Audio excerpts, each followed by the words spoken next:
Fan Expo 2024 for Pennsylvania Convention Center, Philadelphia, PA. This is one of the very few events throughout the year between Philadelphia and New York that basically as soon as it's over, I can't wait for it to happen next year. In fact, an hour after I left yesterday on Saturday, I was like, okay, I really want to see how it continues to evolve and change in 2025. There's several reasons for this. Number one, it's not only at the Pennsylvania Convention Center. Now, unfortunately, I didn't have a chance.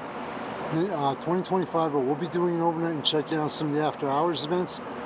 But they go beyond the convention center. I know they had a sip and paint or sip and color or something, I think, at the Loft Hotel Friday night. There's an after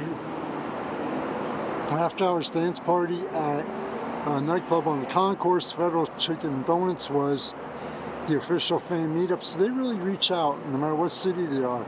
Special thanks to Jerry Milani for the interview and getting more knowledge about Fan Expo in general. And no matter, they really want to keep the whole community and the whole area to become involved in this.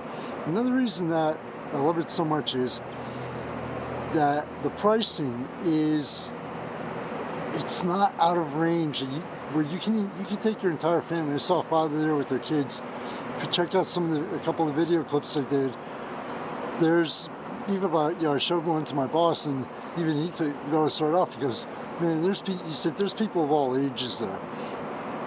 And going back to the pricing on it, when I was getting off the bus last night, I noticed the woman in front of me had a Fan Expo bag. I said, oh, you're a Fan Expo, so was I. What'd you think of it? She told me I think it was like $120, $130, somewhere in there for the 3-day general admission pass. She said it was definitely worth it. But she had a great time, and she spent. I see I normally drop $200 to $300 there, and she goes, yeah, that's pretty much what I did. But as far as the pricing goes, it's a business. Okay, they have to make money, but they try to keep it low enough that it's like, okay, we also want you to have some extra money to spend at all the incredible vendors, spend some cash on the celebrity, getting autographs, photos with the celebrities, etc. Now, this year there was they know how to have a great balance of everything.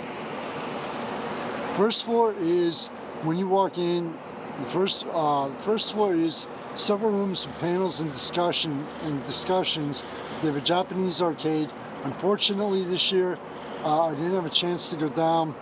I fell in the Lehigh Valley before I even went to Philadelphia, and I was in medium to intense pain the whole entire time I was there. But despite the fact that I was sitting down for probably half of it, I still had a great time. I still loved it. As soon as I looked at the map before I arrived, as soon as I go to any event like this, Artist Alley, where the Indies are, it's my first stop. Walked in, made a right, bam, right there. They have it. So, but there's a great balance between celebrities, and even that, you have voice actors. You had tattoo artists there where you could schedule in advance and get a tattoo. It was just really, they really know what they're doing, so that to attract the largest possible crowd, and that, and also to appeal to everyone.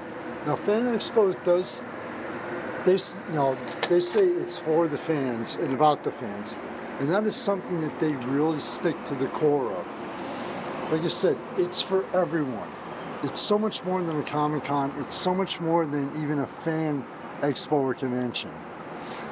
This year they made a couple changes which I noticed, one of which was they moved the main food court section to outside the expo floor, which was really cool because it freed up more space on the main exposition, an expo part of it. If you read the article, there was one improvement I mentioned to Jerry as I was leaving.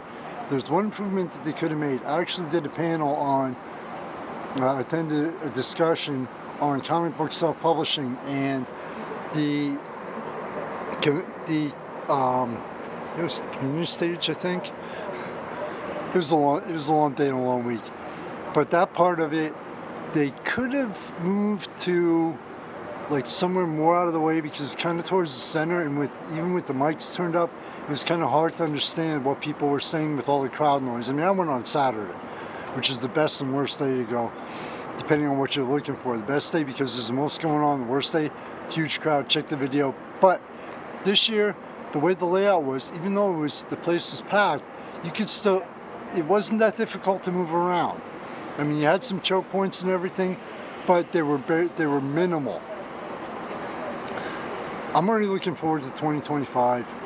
Check the tight part of it for more reasons, and I'm already planning on doing an overnight to check out one of the after hours events at a hotel, and to be there for 2 days in 2025. Fan Expo, place it, go on their website. Even if you don't live in Philadelphia, check, because they have them all. They have fan expos in different cities, and hopefully the area, at least relatively close to the area that you live in, so you can take your family, take the kids, and have a great time without killing your bank account. Michael Phoenix, founder, staff, Our City Illusion. To your family and friends, as always, wishing you only the best, and please continue to stay safe.